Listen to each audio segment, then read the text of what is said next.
Welcome to The Explainer. Today, we're diving straight into Richard Thaler's completely eye-opening book, Misbehaving. We're going to completely shatter the long-held illusion that humans are perfectly rational creatures who always make the most logical choices. Instead, we're going to explore how we actually make decisions and why traditional economics has been getting it so wrong for so long. So, picture this. It's a real-world scenario. You desperately want to go to a huge concert, but you're struggling just to make rent and buy groceries, so you absolutely can't afford the ticket.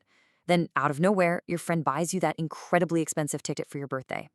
Now, strictly logically and economically speaking, you should immediately sell that ticket to pay for your basic necessities, right? That is the perfectly sane, rational thing to do. But honestly, ask yourself, would you actually give up the experience you wanted so badly? Most of us simply wouldn't. We'd keep the ticket. And that seemingly irrational choice is exactly what this entire explainer is about. The myth of the econ. To figure out why we stubbornly kept that concert ticket, we've got to meet a fictional species that traditional economists like to call econs. And the contrast between how economists see us and who we actually are is almost hilarious.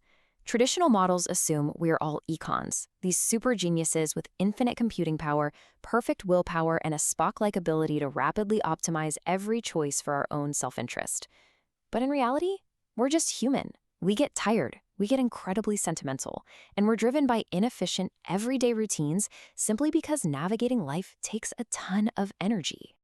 Now, Richard Thaler, who, by the way, studied under Daniel Kahneman, the author of Thinking, Fast and Slow, realized something huge early on. He saw that traditional economic models only work if people possess a completely unrealistic level of perfection. Think about it. Traditional economics assumes that for every single decision, you can instantly weigh every available option, perfectly analyze the data, and calculate the absolute best outcome. But humans just do not have the infinite creativity or the mental energy to process life like that. Part 2. Humans actually misbehave. Let's step back into reality and see how actual humans completely dismantle these rigid models. Imagine you're at a party, having a great time, and there's this massive bowl of pistachios on the table. You catch yourself mindlessly eating them, so you physically pick up the bowl and hide it in the kitchen so you don't ruin your appetite before dinner. We've all done something exactly like this, right? It's just human nature. But to an econ, this behavior makes absolutely zero sense. Because an econ assumes that if you didn't want to eat the pistachios, well, you simply wouldn't eat them. According to strict traditional economics, deliberately removing an option from yourself is a total glitch in the matrix. The purely logical view is literally just, if you hide them, you're being stupid. But Thaler points out that this perfectly highlights our very real lack of perfect willpower. So here is the crucial takeaway. We misbehave. We definitely do not act like econs. We make choices based heavily on our intuition, our emotions, and our own subjective sense of fairness. If we feel a deal is fair, we'll buy it. If it feels unfair, we'll walk away, completely regardless of its strict mathematical value. And that means the foundational assumption of the perfectly intelligent, flawlessly rational human is fundamentally broken. Part 3. The psychology of value. Let's look at exactly how this irrationality messes with our money, specifically through a concept called loss aversion. Think about the multiplier, 2.5. Here's how it works. If someone hands you $1,000, you're going to be pretty thrilled. But if that $1,000 is immediately taken away from you, you don't just return to your normal baseline mood. The data actually shows you will hate losing that money 2.5 times more than you enjoyed getting it in the first place. Mathematically speaking, humans hate losing far, far more than they like gaining. And this intense loss aversion totally cascades into the rest of our lives. Because we have limited mental energy, we default to standard routines instead of constantly optimizing. We are so terrified of losing things, especially losing face or damaging our credibility, that we outright refuse to take perfectly rational risks.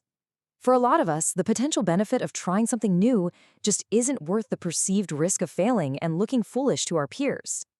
Now, you might be thinking, okay, but surely the stock market is a cold, calculating machine that punishes this kind of irrationality, right? Nope, even the stock market misbehaves. Markets can be incredibly trendy. For example, sometimes a popular branch of a company will spin off and suddenly be valued higher than the entire original parent company combined. That is mathematically impossible in a perfectly rational market, but it happens all the time because the market operates on human emotion, momentum, and subjective fairness, not just cold, hard math. Part 4. The power of the nudge. Since we've established that we absolutely cannot be Spock 24/7, behavioral economists came up with a massive game changer: the nudge. Nudging isn't about forcing people to do things. It's a helpful, ethical crutch. It's all about structuring the way choices are presented to help struggling, tired humans navigate complex systems safely, while still keeping their total 100% freedom to choose. Take organ donation as a perfect example of how to design a better system. If you use a standard opt-in system, people are generally too lazy or busy to fill out the paperwork, so participation completely tanks. If you switch to an opt-out system, participation skyrockets, sure, but it can cause really difficult legal and emotional complications for families later on. But Thaler notes that the ultimate nudge is a prompted choice. When you go to the DMV, you are actively forced to make a decision right then and there. It turns out this prompted nudge creates drastically better results based on the science, without taking away anyone's personal agency. We see this magic happen again with retirement savings. Expecting everyone to flawlessly calculate compound interest and voluntarily put money away every single month is just a traditional economics fantasy. Instead, modern systems use nudges like Pay Yourself Tomorrow, where a portion of your paycheck is automatically deducted into a retirement account. By simply making the smart choice the default choice, it creates drastically better financial security for everyone who lacks willpower in the moment. It is genuinely brilliant. Part 5, a new economic science. Ultimately, Thaler's big argument is that if economics wants to actually help people, the field itself has to evolve.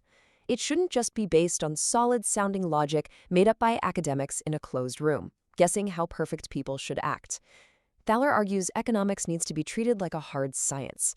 Policymakers have to stop relying entirely on old axioms and start collecting real data through surveys. They need to test their hypotheses against real, flawed, everyday citizens to see what actually works on the ground. So, to wrap up Thaler's data-driven reality check, let's review the actual human heuristics, the mental shortcuts we use every day. First, our self-control is honestly pretty terrible, especially when we're exhausted. Second, our subjective sense of fairness dictates almost all of our spending.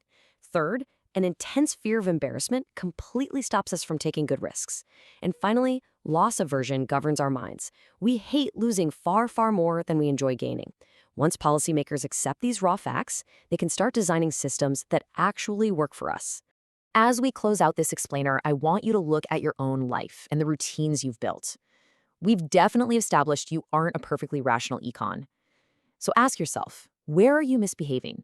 Where are you letting loss aversion or maybe a false sense of fairness hold you back? Really think about it. Where could a simple nudge completely change your trajectory? Thanks for joining me on The Explainer today, and keep questioning your assumptions.